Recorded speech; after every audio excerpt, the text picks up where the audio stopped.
جماعة طريقة الفطار دي جايبة 50 مليون مشاهدة. عملت حاجات غريبة كده، جابت التورتيلا، مش عارف بقى اسمه عيش تورتيلا ولا تورتيه، قولوا لي انتوا بتسموه ايه، وراحت عاملة كده خلطة في السريع وراحت حطها كده من فوق وطلعت في الاخر بالشكل الحلو ده. فبصراحة قلت اجربها عشان شكلها مغري قوي. هنجيب 5 ولا 6 عيش تورتيلا، تعملوا كده بالشكل ده زي ما انا بعمله. حاول تركز في ايدي بتتني ازاي عشان دي هتفرق في شكل الصينية.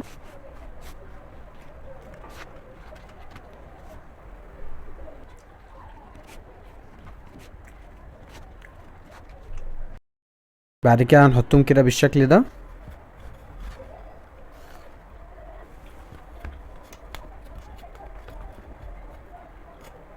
بعد كده هنجيب شوية سوسيس ونقطعهم كده ونحطهم كده بالشكل ده.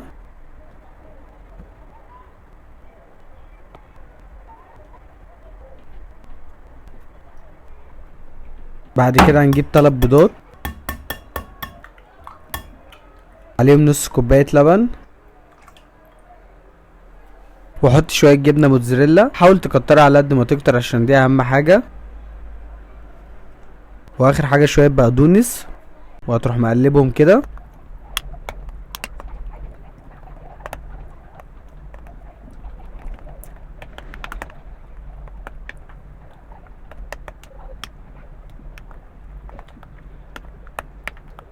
لحد ما يتقل معاك ويبقى شكله حلو بالشكل ده، وتروح نازل كده في الصينية.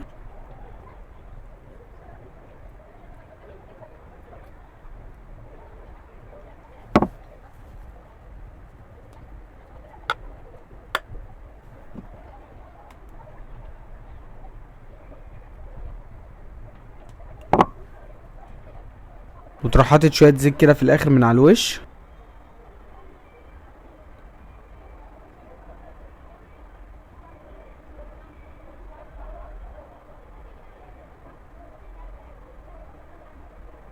وتدخلها الفرن تستوي.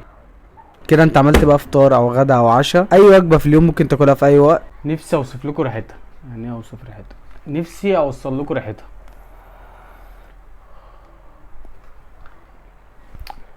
لا لا مش هناكل، احنا نسيبها كده نتفرج عليها.